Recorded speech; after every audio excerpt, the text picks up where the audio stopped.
जय हिंद। चलिए आज मैं आप लोग को कुछ इम्पोर्टेंट पद का परिभाषा बताऊंगा। ये इम्पोर्टेंट पद का परिभाषा एग्जाम में पूछ भी दिया गया है और पूछने की संभावना भी है। तो चलिए देखते हैं। ये कुछ इम्पोर्टेंट पद लिखे हैं, इसका आपको डिफिनेशन देखते हैं कि कैसे हम मतलब जैसो डिफिनेशन इसका देते हैं। तो देखिए, खनिज सबसे पहला पॉइंट है खनिज। खनिज किसको कहते हैं? तो खनिज देखिए, भूपर्पट्टी में प्राकृतिक रूप से पाए जाने वाले धातु युक्त ठोस पदार्थ को या तत्वों या यौगिकों को खनिज कहते हैं। तो ये हो गया आपका खनिज का डिफिनेशन। तो मतलब अब समझिए अयस्क। अयस्क किसको बोलते हैं? अयस्क देखिए मतलब वैसा खनिज, अयस्क भी एक प्रकार का खनिज है। तो वैसा खनिज जिससे आसानी से तथा कम खर्च में धातु हम प्राप्त कर सकते हैं।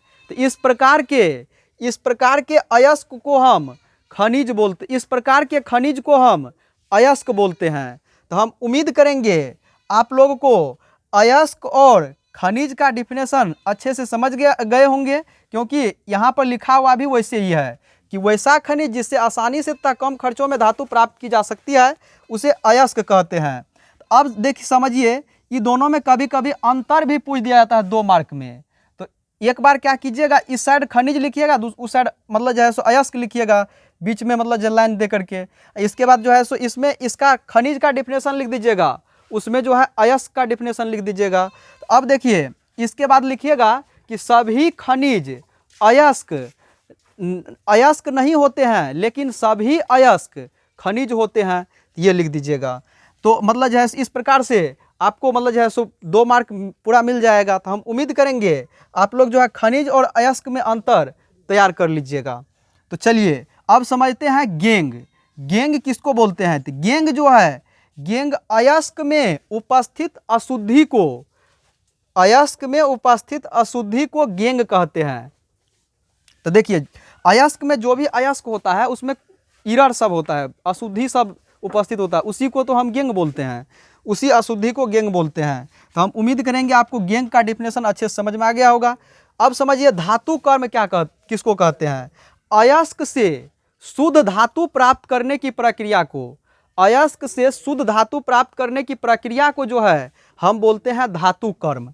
तो धातु कर्म का डिफिनेशन भी आप अच्छे से समझ में आ गया होगा आपको। तो अयस्क से शुद्ध धातु प्राप्त करने की प्रक्रिया को धातु कर्म कहते हैं। तो धातु कर्म हो गया। इसके बाद देखिए आघात वर्ध क्या है? आघात वर्ध, आघात मतलब होता है चोट।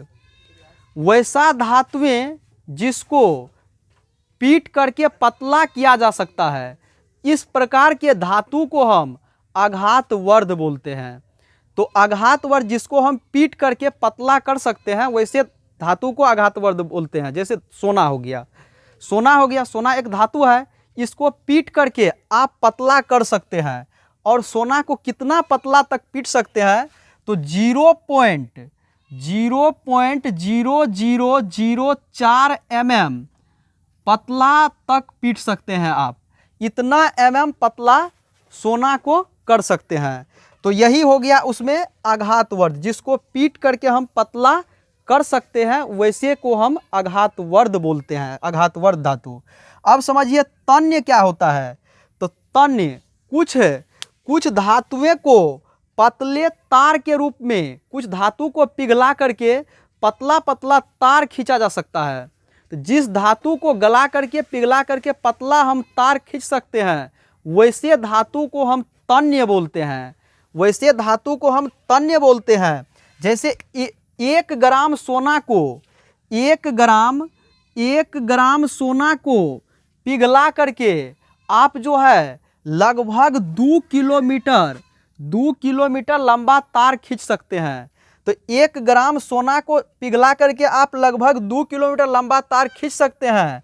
तो इसी को हम तो तन्य गुण बोलते हैं। तो हम उम्मीद करेंगे आपको तन्य गुण भी अच्छे से क्लियर हो गया होगा। तो इस प्रकार से आपको इसमें जितना भी पॉइंट था, जितना भी पद दिया हुआ था, उस सभी का डिफिनेशन कंप्लीट होता है। तो हम मिलते हैं फिर नेक्स्ट वीडियो के साथ। तब तक के लिए जय हिंद।